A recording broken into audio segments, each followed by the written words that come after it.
I want to talk about people who were on top of the world, but got knocked down really hard, and then came back stronger than ever. Are you interested? Come back in 5 seconds.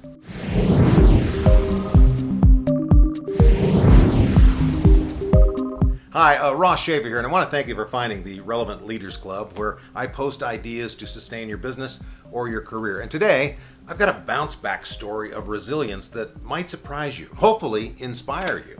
And I should tell you, I'm doing this story from my room at the Cosmopolitan Hotel in Las Vegas, where I just interviewed actor and activist Alec Baldwin at the Chelsea Theater. We talked for about an hour in front of 2,300 people. Now, regardless of what you think of his political ideology, or what you may have heard about his public temperament, to survive and thrive in the most unpredictable business like show business makes him a poster child for resilience to me. In his 20s, as you know, a handsome Alec Baldwin got a role on a soap opera, The Doctors, and that led to being cast in the primetime hit Knots Landing. It wasn't long before he became a leading man in movies like The Hunt for Red October, Beetlejuice, The Edge, Glengarry Glen Ross.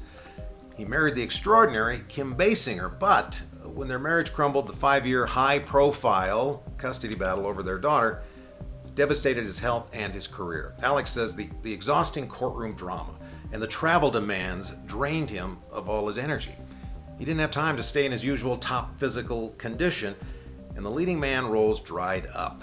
He fell off of Hollywood's A-list. He says the pressure to make money, support his family, and the relentless spotlight on his private life caused him to snap.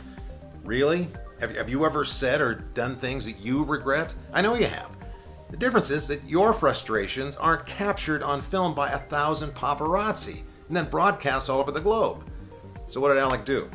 He faced reality, humbled himself. He took theater roles. He took small supporting parts in movies like Cat in the Hat, Pearl Harbor, Aviator, and The Departed. He worked with Robert Osborne on Turner Classic Movies.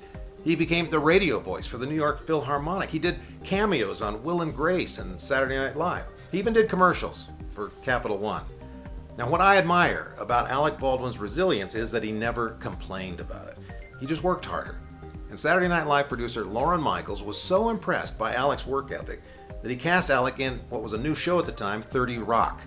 Well, as you know, the show was a 6-season hit, and it put Alec back in high demand for movies like Mission Impossible, Concussion, and It's Complicated with Meryl Streep. Well, today, Alec works longer, harder than I've ever seen anybody work. He's got a new family. He's happier than ever because he's busy, because he does this fascinating podcast series called Here's the Thing with Alec Baldwin. He hosts the game show Match Game. That's a job he and I have in common. And of course, his Donald Trump impression has given Saturday Night Live their highest ratings in years. And you can read all about his darkest days and his eventual resurgence in a great new book called Nevertheless. So, if you've experienced the high life, but got knocked down by a divorce or losing a job that you love, you've got to muster up the resilience to get up every day and push on. Humble yourself. Don't let your pride get in the way. Dedicate yourself to living up to your obligations, but try new things to make a living. It's very likely that your efforts will be noticed by people who can help get you back on top. All right, if you like what you've heard here, please subscribe to this channel and take a look at our other videos, and I'll see you next time. I'm Ross Shafer.